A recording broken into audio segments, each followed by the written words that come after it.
You're welcome back. Of course, this is the pulse here on Joy News, and we are live also on X Spaces, on YouTube, and of course on Facebook. And I've seen loads of comments, and I will be projecting some of them on the screen very shortly because this is indeed your show. Now, let's talk about another matter that is of national interest. It generated so much commentary around this. The only reason why it went under the radar is because we had a parliamentary by-election at Okwetia, but it is back on the front burner.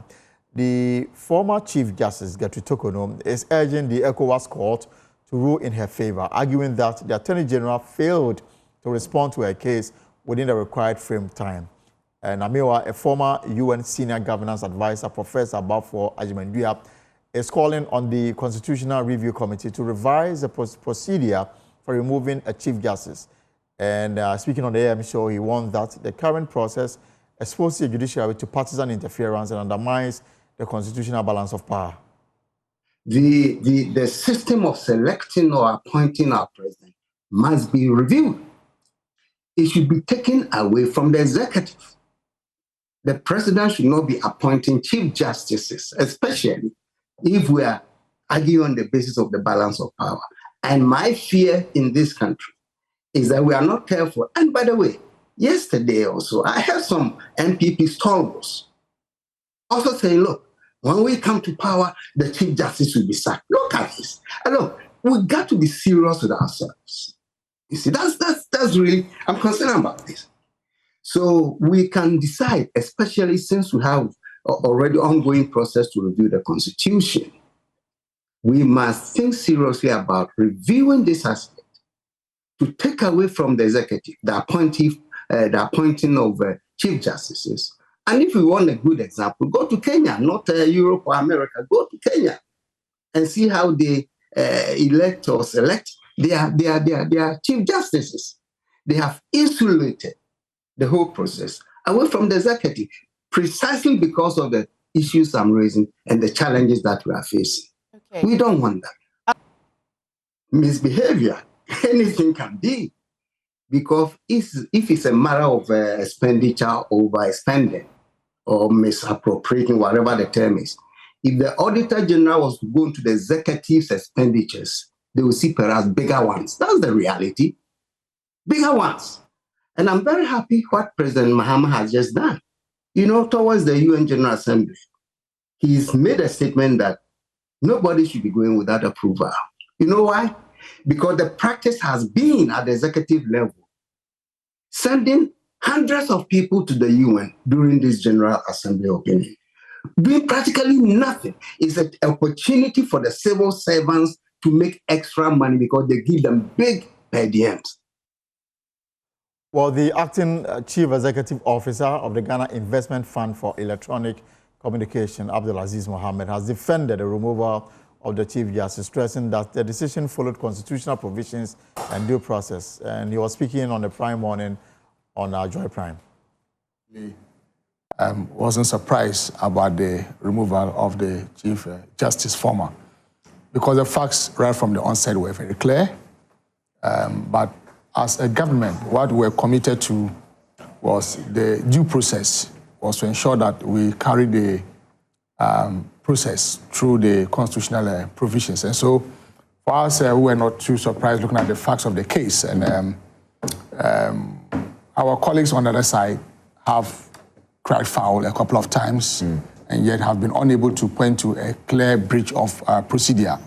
And so we are not surprised about it. Even under President Akufo-Addo again, I mean, just last year or so, some petitions were brought against the same CJ. And so, I mean, there's nothing new about it. It's just a matter of going through the constitutional due process. That is very, very important. In fact, the Constitution contemplated and made provision for the removal of the Chief Justice.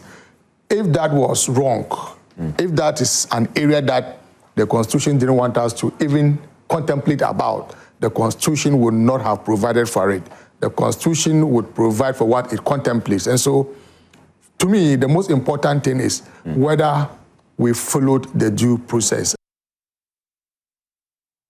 Well, to some others, the Savannah Regional Minister, Salisu B. Awumbe, together with the Bole District Security Council, led by the District Chief Executive, Abdullahi Mahmoud, They have visited the Ivorian minister and member of MP for Bona and Vukweri to express gratitude for hosting and protecting Ghanaian refugees displaced by the recent land dispute at Banyiri along the Black Volta. The regional minister assured the Ivorian government of strong collaboration to safeguard and also support the refugees in Bona and Vukweri until peace is restored in the Ghanaian communities, allowing them to return. Now remember, the latest on this matter is that 31 people have been confirmed dead and over 48,000 displaced.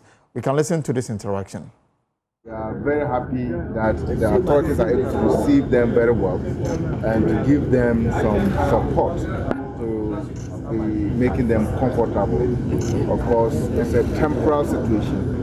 The authorities of Ghana are working around to overcome the situation that is existing and that led to they relocating themselves to Côte d'Ivoire. And on the basis of which we want to strengthen that relationship between Ghana and Côte d'Ivoire and also ensure that some of these issues, when it does happen, there are security challenges. The possibility of people moving from Côte d'Ivoire to Ghana to have a reprisal attack, or people moving from Ghana to still continue the attack in the territory of Côte d'Ivoire is high. And therefore, we need to collaborate between these two countries and our security agencies to ensure that no miscreant crosses the border to be able to do something which is unthinkable. This is the reason why we have got to build a further and stronger relationship between the two authorities for us to be able to overcome the challenges that we have faced. Ok, nous sommes donc venus à Bouna. Ok, voilà, c'était ça. We have gone to Vonkoro. There are several other communities that we are told along the Black Volta that they are located. Okay. We would liaise with our Ivorian authorities. Thankfully, my colleague, the president of the Bokan region, the MP for Bona, and then the president of the prefect of Bona, they'll be able to move to 8 or so of the communities, many more yet to move to. We will collaborate and ensure that whatever support that we are having, we will make sure it gets to the authorities and they can appropriately ensure that the people get the facilities and make life comfortable. Okay. They are working very hard to give that kind of support, and that commendation ought to actually come.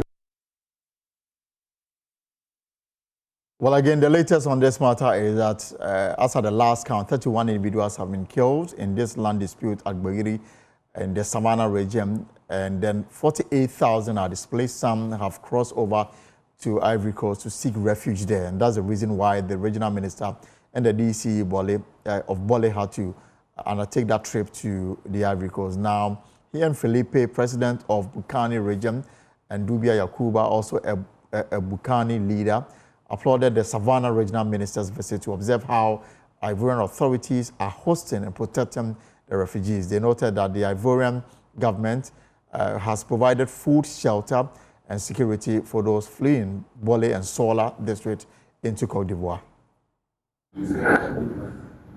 The level we have as food and logistic, we are giving it to them. We think that maybe our government and yours also bring enough for them. Even today we have a meeting, then we take an appeal of those non-government organizations and our administration also, all the agents whom are represented here in Buna. We got a meeting today to see how everyone can give help to these people. Coming here, you see by yourself that our security code at both sides are working together. The proof was the way how you enter here so easily.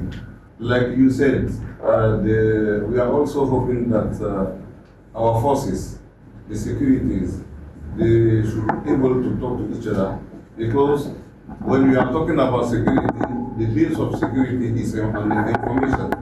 If they are not talking to each other, they cannot get information. If they don't have information, they cannot be productive. So that is also our hope, to see how best we can do for them to be talking to each other, sharing information to good security for all of those our two countries.